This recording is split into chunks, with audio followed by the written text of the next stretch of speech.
Hello everyone, this is Mr. Ballant and this is another how-to video with Google Apps. This one is on Google Meet and we'll be talking today about how to schedule a Google Meet video. There's more than one way to do this. You could go to the Google app, Waffle as I call it, and you can look for Google Meet and it'll bring you to the Google Meet website.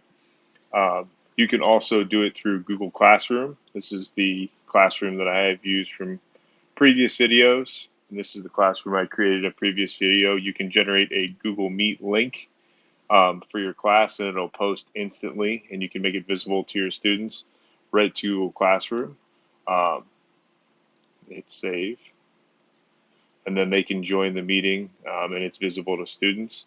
You could also do it through Google Calendar. If you click on the date that you want it, you could add the title and time of that Google Meet or the event that you want to do it, and you just click Add Google Meet Conferences, and people can join on that date as well. If you just do it through the Google Meet website, there's some options here as well. You can create a meeting for later, and then it gives you a link that you can copy and then paste into wherever you plan on posting that link, whether it's in Google Classroom or Google Calendar or email. If you're emailing a parent a link to the Google Classroom meeting that you're trying to conduct at that time, you can do that as well. You can do start an instant meeting, and this kicks you right into the video chat. It'll pull up your webcam, it'll pull up your microphone, and it'll start instantly into a Google meeting. And you can then add people to the meeting if you know their email or phone number. And again, you can also schedule a Google Meet right here in your Google Calendar. If you click on this, it pulls up your calendar or all the calendars that you have as well. And you can title this Mr. Balance Google Meet session. You can set the date, the time, if it's all day, and this is where people will join. Obviously, there's a Zoom option. You can select what calendar you want to post to. If you have multiple, I have a classroom calendar and I have a calendar I created for my website as well. This is my personal work calendar. You can change the color of it, so when it comes up on your calendar, you can see the different colors that it comes up. And over here where it says guests, this is where you add guests to that calendar date, and you can actually have those people join. I use these typically for IEP meetings. I use them for parent meetings. If I'm having a parent that can't come into the school, these are wonderful for that.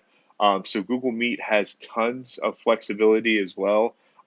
It's very similar to Zoom, but it's easier if you're a Google-based school to use the Google Meet document so that you can the Google Meet app so that you can just bounce back and forth and add people. You don't even have to have their exact email. If you know their name and they have a Google Mail, you can go ahead and pick that up and start adding people right to it.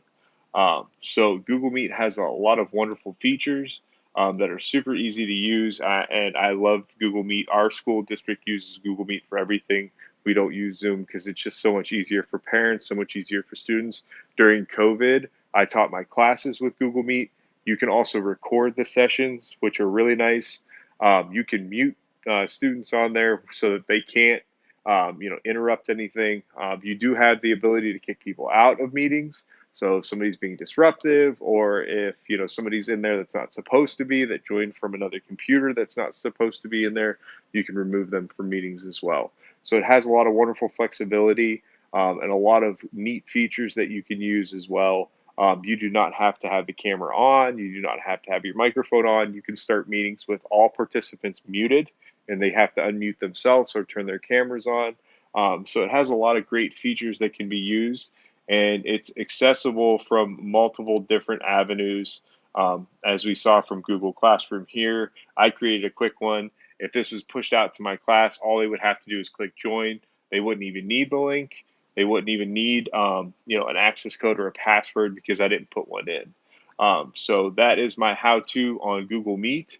I hope you enjoyed. Leave any questions that you may have in the comments or any instructions you have in there.